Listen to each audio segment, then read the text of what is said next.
Hey, Crystal LaVanley with the East Valley team. So I've done a series of videos that kind of journal about my experience losing my house at the trustee sale. And I want to close this chapter of the story out by answering a question I've been asked quite often. Why did I choose a foreclosure or to let my house go to the trustee sale rather than do a short sale? I'm a real estate agent. I work with a lot of clients with short sales. So why didn't I choose to do a short sale for my own property? The answer really has two parts to it. The more logical, easy answer is because I had some other financial difficulties going on, and because of that, a short sale really wasn't going to provide me a lot of benefits compared to trustee sale. And so the inconvenience of doing a short sale, I just couldn't justify it. Putting my house on the market, I had some deferred maintenance on my home. It's going to make it more difficult to sell. I have 4 kids. I work a zillion hours a day. So in my mind, it just didn't make sense for very, very little benefit. But let me tell you, there's a bigger reason that I think affects a lot of people that they may not really think about. The bigger reason is this. I really started having financial problems a couple of years ago. Probably around 2007, 2008 is when I realized that I was on a sinking ship.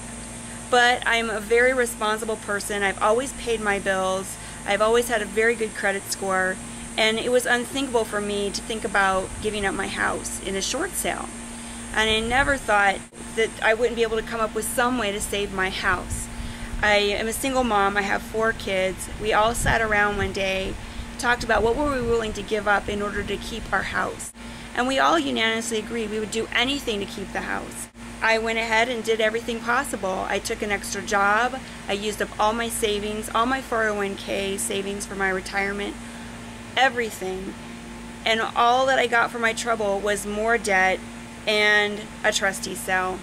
The truth of the matter is, as I look back, I was really living in denial. Even though I'm in the business and I know how this story ends more often than not, I was in denial that in my situation it wouldn't be different. I was clinging on to the hopes that were given to me, through loan modifications or just saving or just earning more money or something. I mean, how could I lose my house? But in the end, it was just too much for one person to do. These are extraordinary circumstances, and you can only do so much. Was it a good decision? In hindsight, I don't really think so. In hindsight, I really wished that 2 years ago I would have gone to an attorney and talked to him about my situation. But it was unthinkable at the time. I would go to an attorney, either a bankruptcy attorney or a real estate attorney, and talk to him about losing my house. I mean, that's not who I am. I'm a person who always paid their bills on time, who has good credit, who's worked hard all her life. It's not going to happen to me. And that denial is really what takes away your options. So in hindsight, I wish that I had considered all of the options as early as possible and sat down with somebody, as I said, an objective professional could help guide me through this process, because honestly, it's a really tough decision to make. As I look back, I realized that if I had made the decision 2 years ago to short sell my house, I would be in really great shape right now. My credit wouldn't have been hit so hard. I would still have some savings.